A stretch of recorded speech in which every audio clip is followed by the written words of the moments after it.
What if the next great historical discovery is sitting just beneath your feet?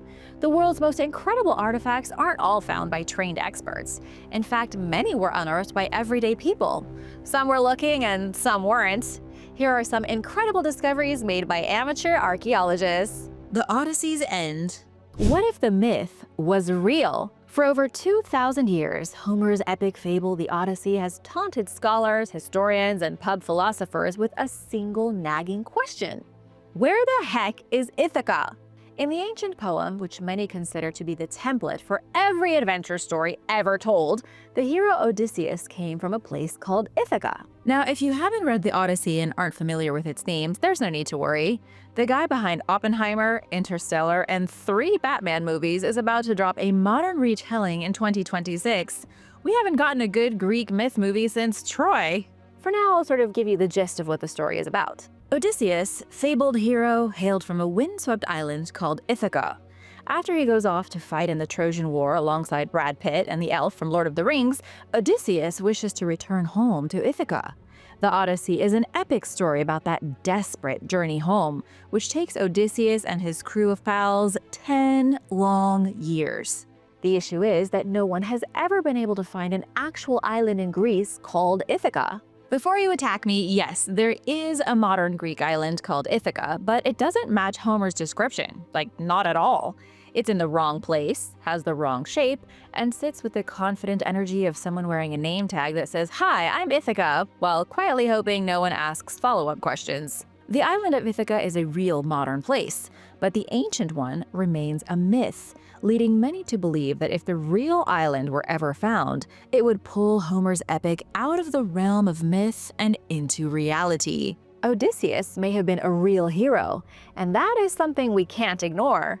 The amateur. Enter stage left, Robert Biddlestone. He is a British management consultant by day, myth-hunting detective by obsession. This man took one look at the conventional scholarly consensus and thought, nah. Then, like a man who read too much Herodotus and not enough TripAdvisor reviews, he packed a bag and tried to solve a 3,000-year-old literary cold case. And it's kind of awesome. You gotta give the guy credit for commitment. Biddlestone's theory is as bold as it is geological. He argues that the real Ithaca wasn't the current island of Ithaca at all, which mainstream scientists agree with. Instead, the real Ithaca is a chunk of the nearby island of Cephalonia, specifically the western peninsula of Paliki. How does that make sense? Let's ask science. So you've got one island, right? Now assault that island with thousands of years of earthquakes and landslides and voila! Paliki, once its own island, got fused to Cephalonia like a tectonic conjoined twin who was joined after birth. Our pal Robert laid his theory out in his 2005 book, Odysseus Unbound, published by Cambridge University Press. And no, the man is not a trained archaeologist, historian, or geologist. He's a management consultant, the kind of person you hire to tell your flailing company why synergy is the future. But history has a soft spot for obsessed amateurs. Just ask Heinrich Schliemann, who found Troy in the 1870s by following clues from Homer's ancient books. Heinrich was no expert either, yet he found the actual city of Troy. That's 3 points for the amateurs, maybe 5 points. Ancient island beef. So, is Paliki secretly the home of Greece's second most famous hero? The first, naturally, being Hercules? To find out, let's go back to Homer for a second. In the Odyssey, Odysseus describes Ithaca like this. Mine lies low and away, the farthest out to sea, while the others face the east and breaking day. This is not a metaphor, it's a sailor giving directions with GPS-level saltiness, and that's where the modern island of Ithaca flunks the test. The modern Ithaca is mountainous. It is not the farthest out to sea. It's basically the opposite of what Homer described. Meanwhile, Paliki, had it truly been a separate island, just like Robert theorizes, would be exactly where Homer said Ithaca was. It's like trying to track down Atlantis based on what Plato wrote down. Only Ithaca has a much higher chance of being real. Robert checked the maps, he studied satellite images, he even reread the Greek geographer Strabo's writings. Strabo, in the 2nd century BC, casually mentioned that Cephalonia is often submerged from sea to sea, which seems to confirm Robert's suspicion that it was originally 2 islands, but now they're molded together like the earth welded them. After a while, it wasn't enough for him to study the papers, read the texts, and investigate from the comfort of his own home. He had to get his hands dirty. Earthquakes and epics. In 2003, Robert flew to Cephalonia himself. He rented a jeep and began channeling his inner Odysseus across the Peliki Isthmus. He noticed ravines, cracks, and chasms, all geological scars that whispered of a past when water cut through the land. By being there in person and seeing the landscape, Robert was convinced he was on the right path. At this point, Robert knew he was in over his head. He had no choice but to call for backup. In came John Underhill, a Scottish geologist who had studied the area for decades before Robert showed up. And just like every good skeptic, John showed up thinking he would easily debunk Robert's ideas before lunch. But he didn't. Instead, John found a chaotic jumble of rock layers that only centuries of landslides and tectonic drama could create. There was no solid limestone at all, just loose debris. A borehole drilled 400 feet down and didn't even hit bedrock, only the sad remnants of what might once have been a sea channel. Then they found a submerged marine valley between Peliki and the rest of Cephalonia, proving beyond any doubt in Robert's mind that at one point, many years ago, Peliki and Cephalonia were two separate islands, and Peliki could have definitely been Ithaca. But was it? And even if it was the island that Homer told us about, did a man named Odysseus live there? Was Odysseus real? Most scholars agree the Odyssey wasn't pure fiction, but also not exactly a Bronze Age documentary. Gregory Nagy, director of the Center for Hellenic Studies, said that the poem's geography and landscape may reflect real places, but it's not a GPS trail. Real places in a story doesn't necessarily mean the story is real. Still, Robert isn't claiming that a man named Odysseus definitely gutted 108 freeloading aristocrats in a bloodbath of poetic justice like he did in the book. What he is saying is that the backdrop was real. He is convinced that Homer didn't dream up an island out of thin air. He drew from a landscape his audience would have known, meaning Ithaca is a real place, and so are the other locations in the poem, like the Cave of the Cyclops. Now, are you ready for the amazing part? Peliki has all of the features of Ithaca mentioned in the poem. It's a perfect match. So then, where is Odysseus's house? The pig farm. According to Homer, when Odysseus returned to Ithaca, he first met up with his loyal swineherd and close personal friend Eumaeus. The pals met near Raven's Rock and a spring called Aretusa. Today on Peliki, there's a village called Atheras located by a spring, near a crag and close to an ancient animal enclosure fenced with stacked stones. It's all a little too on the nose if you ask me. The ancient enclosure could have actually been used by Odysseus's close personal friend. This could be Ithaca. Robert visited this village for himself. He even climbed a nearby hill, dodging goat droppings and thorn bushes, and reached the summit. And what did he find atop this miniature mountain? You know, the usual. Traces of ancient fortifications and Bronze Age pottery. More proof that this is Ithaca. Of course, he found no sign saying Odysseus was here, but still, the pieces are adding up. Ithaca reimagined.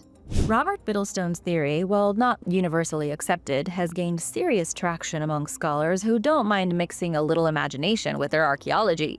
James Diggle at Cambridge thinks the geography checks out. Gregory believes the landscape is legit. And John Underhill, the geologist who tried to disprove it all, is now co-authoring papers with Robert. No one can say for certain what happened over 2,000 years ago, but this all seems like more than just a coincidence. As Robert Biddlestone stood on the windswept summit of that hill, surrounded by olive trees and broken shards of the past, he felt as if he was looking over the ancient kingdom of a great hero. But was he really? While I'm asking hard questions, how many famous Greek heroes do you think were real people? Really quickly, I want to give a big thank you to Ronnie Brackett and Ian Bush for supporting this channel. Be sure to subscribe if you haven't already, and let me know who your favorite Greek hero is in the comments. When trash is ancient treasure. Imagine for a moment that you're taking out the trash, ducking hungry seagulls and kicking away toothy rats when you spot a black garbage bag sitting next to the bins. It's not your garbage bag. Who put it there? Curious, you peek inside, expecting maybe a broken chair or some cursed Tupperware. Instead, you find a statue. A marble statue, one depicting a mysterious, goddess-like woman in flowing robes. She has no head or arms, but she looks important. And then later, you find out she is over 2,000 years old and your trip to the curb turned you into an honorary archaeologist. How's that for a Tuesday morning? The Hellenistic surprise bag. The scenario I just told you really happened in Thessaloniki, Greece. The amateur was a 32-year-old man who took out the garbage and brought back history. This wasn't just any statue. Experts called in by local police quickly confirmed that the sculpture dates back to Greece's Hellenistic period. The Hellenistic period was that juicy, culturally explosive era between the death of Alexander the Great in 323 BC and the rise of Rome around 31 BC. It may have been one of the most important eras in human history. I certainly talk about it enough on the channel. Our Lady statue is a marble masterpiece, roughly 31 inches tall. She was most likely created as a votive offering, which was a religious gift left at a temple. The statue wears what appears to be a peplos, a woolen one-piece garment. According to expert in the field Estelle Strasdins, this style of dress, along with the material used to carve the statue, strongly suggests the figure is a goddess. Greek women were typically immortalized in terracotta and tight cloaks, but goddesses got the wind-blown runway treatment in marble. So now you know when you look at ancient statues, terracotta and boring cloaks equals mortal women. Marble and flowing robes equals goddess. So she was a goddess, but which one? And why was she in a garbage bag next to a bunch of trash? The secret goddess. The sad truth is that because the statue is missing her arms and her head, experts can't confirm her identity. In ancient Greek sculpture, arms were often the key to a character's vibe, not because certain gods had hairier forearms, but because the gods and goddesses typically held the tools of their trade. For instance, the goddess Artemis was typically shown holding a bow. She was the goddess of the hunt. Demeter was shown carrying a cornucopia, seeing as she was goddess of spring. If there was a goddess holding a severed head, she probably wasn't someone you wanted to meet in a dark alley. But our goddess from the trash is armless, so no one knows what she was originally holding. It's honestly quite the archaeological travesty. And as for the whole who put it in the garbage situation, that is also a mystery.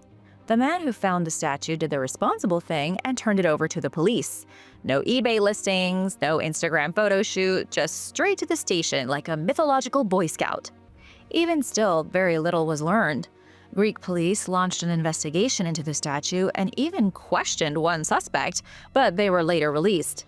The case is now in the hands of Greece's Cultural Heritage Protection Office, who haven't made any headway at all. Theories range from black market smuggling gone wrong to someone clearing out a basement and not realizing that they were tossing out the divine embodiment of a 2nd century deity. What do you think happened? And what would you have done if you were in the finder's shoes? Would you have kept the statue, sold it on Facebook, or turned it into the cops? The Rock Whisperer of Derbyshire. For nearly 4,000 years, a quiet patch of woodland in central England held its breath. Trees grew, leaves fell, and beneath the moss and mud of Farley Moor, an ancient ritual site lay undisturbed. Then, a 24-year-old student with a deep fascination for rocks decided that one of them looked a little off. Suddenly, a young amateur archaeologist was writing a new chapter of British prehistory.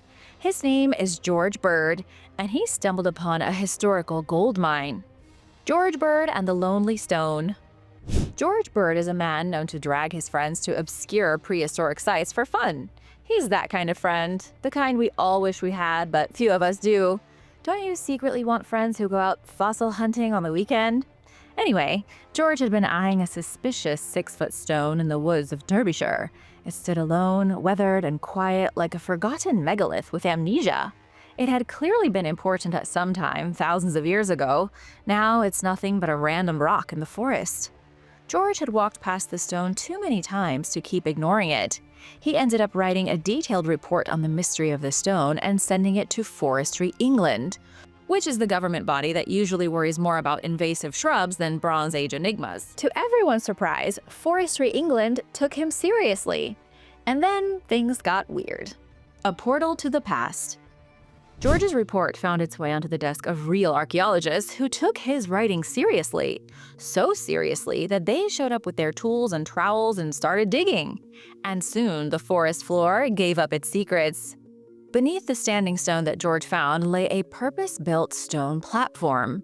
This was architecture with intent. The platform sat directly over a natural spring that still trickles into Bentley Brook today, part of the River Derwent system. In Bronze Age Britain, water was sacred, mysterious, and alive. If you were going to build a portal to the gods, this is where you'd put it. And that's exactly what this thing was at one point. A portal. George's stone turned out to be a freaking stargate to another dimension. I mean, the stone was part of a stargate. Excavators found 5 more fallen stones. By reconfiguring their original positions, scientists figured out they were once arranged in an oval about 82 by 75 feet across. What looked like a random rock in the woods was the last surviving upright piece of a full-blown ritual complex, which may have acted as some sort of ancient portal. And I mean ancient. Carbon dating placed the site at around 1700 BC, meaning it was built around the same time as England's much more famous stone circle, Stonehenge. Could these building projects have been commissioned by the same ancient culture 4,000 years ago? Or was there just a lot of brazen copying going on back then? What's next for George? George Bird did more than spark a profound archaeological discovery. He got his hands dirty. He helped with the dig, stood alongside the pros, and probably tried very hard not to say "I told you so" with every artifact pulled from the earth. It's just fantastic now finding out that all of this has been confirmed, George told the BBC. Those peculiar rocks are in fact a larger monument. You could almost hear the vindication in his voice when he said it. George earned the kind of satisfaction only a man who's been mocked for dragging his friends to damp stone circles can truly savor. Good for you, George. Good for you. But what's next for our amateur hero? More forests, more stones, more secrets? Thanks to George's sharp instincts and borderline prophetic field reports, the site is now protected by Forestry England, and further excavations are scheduled. The team hopes to understand how the monument evolved over time and whether it's part of an even larger network of ceremonial sites still buried under the forest floor. Where's LiDAR when you need it? Whether it was a portal and whether archaeologists can get it working again, that's not really on the radar right now. George still has to go to work, live his normal life, and sadly wasn't offered a job at any museums. Yet. But his love for archaeology is stronger than ever. And knowing George the way we do now, it's safe to say he's not done making game-changing discoveries yet. George's discovery is a testament to the fact that ancient secrets aren't just found by professional archaeologists in distant lands. Sometimes they're buried right beneath your feet, waiting for someone with a sharp eye and the passion to look closer. The golden beep. For most people, buying a metal detector is a midlife hobby or possibly part of a midlife crisis. You hit the beach, dig up a few bottle caps, some rings, maybe lose your dignity to a seagull. It happens all the time. But for Erlend Bohr, a 51-year-old Norwegian man with a machine and a dream, his metal detector led to something far more dramatic. Erlend made Norway's biggest gold discovery of the century, as in the most gold found buried in a single location over the last 100 years. This gold stash contained 9 pendants, 3 rings, and 10 gold pearls. It's not exactly Fort Knox levels of gold, but it's a lot for one stash from the days of the Vikings.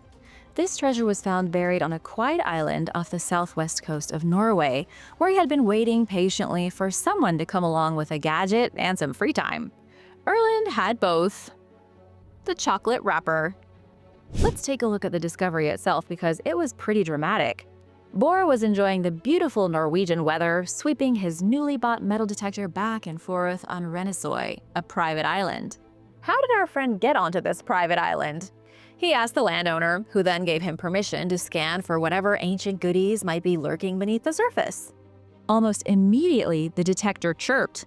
It was a beep that filled Erlend with the giddy hope of a rookie detectorist stumbling upon something amazing. His heart racing, he started to dig. What did he find? Nothing but a crummy old chocolate bar wrapper. It was a disappointing moment, and he worried it was a prophecy of things to come. But then his metal detector chirped again. This chirp was louder, suggesting he had found something much bigger and more metallic than a candy wrapper. Undeterred, Erlen dug again.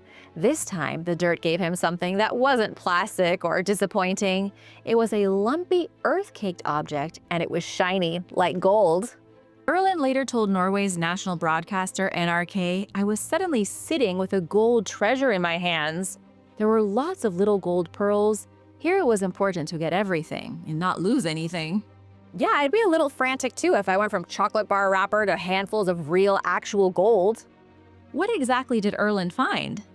The 9 gold pendants were each etched with mysterious, rare symbols. The 3 gold rings were thick enough to be Pip-Boys, while the 10 gold pearls looked an awful lot like the kind of thing a 6th century queen might flick off her cloak before charging into battle. I'm not saying that's what happened, but let's not take it off the table. Most gold hoards are coins, but these weren't coins. These weren't even Viking loot. According to early expert analysis, the cache likely dates back over 1,000 years to the migration period. The migration period was a chaotic era in early Europe when kingdoms rose and fell faster than crypto during a pump and dump, and that means the treasure could have come from anywhere. It feels Viking because it's in Norway, and it looks like the sort of hoard a group of Vikings would bury. But without a note saying Viking gold, do not touch, will return later, there is no way to confirm where the loot came from. Maybe spoils of war, maybe a personal collection of wealth. It's too tough to say. What makes the haul even more remarkable is its condition. The gold was mostly intact, with symbols etched so clearly, archaeologists are still working to decode them. Normally, such symbols are worn beyond recognition. Unfortunately for our brave metal hunter, Norwegian law requires that any discovery like this must be turned over to the state, and to his credit, Erlen did exactly that. The treasure is now safely in the hands of the Norwegian government, and it's expected to land in a museum where historians and the general public can all come stare at it with their mouths open. Erlen gets the fame, probably some interviews, and hopefully a medal, shaped like a metal detector. But he's not going to make a cent. He essentially dug this stuff up on his own dime and gave it to a museum to share with all of us. Kind of makes you want to go out and buy your own metal detector, doesn't it? If any metal detector company wants to sponsor me, I'm open. The Mammoth Trap. There's a certain thrill to a roadwork delay.